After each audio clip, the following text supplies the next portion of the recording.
கூத்தாடி என்று சொன்ன காலம் உண்டு. அது ஒரு கலைஞன் என்பவன் எங்கோ ஒதுக்கப்பட்டு கிடந்தான் என்றெல்லாம் கூறினார்கள். அந்த நிலைமையை மாற்றி கலைஞர்களுக்கு மதிப்பு கொடுத்த பேரறிஞர் அண்ணா அவர்களை நினைத்து பார்த்தால் ஒன்றை நாம் புரிந்து கொள்வோம். இல்ல, நான் தெரியாம தான் கேட்கிறேன். கூத்தாடினா என்ன? கேவலமான ஒரு பேரா? கெட்ட வார்த்தையா? கூத்து அது சாதாரண வார்த்தை இல்ல.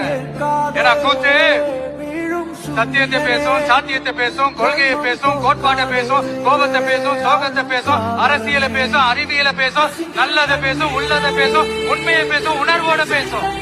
இது எல்லாத்தையும் கொஞ்சம் கூட சோர்வு இல்லாம கொண்டாட்டமா பேசும்.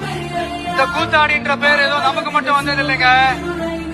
அன்னைக்கு தமிழ்நாட்டுல நம்ம ஊரு வாத்தியார் எம்ஜிஆரையும் அவங்க கட்சி ஆரம்பிச்சப்பவே இதே மாதிரிதான் கூத்தாடி கூத்தாடின்னு தான் கூப்பாடு போட்டாங்க. அவங்களுக்கே அப்படி கூப்பிடும் போது நம்மள கூப்பிடாமலா இருப்பாங்க?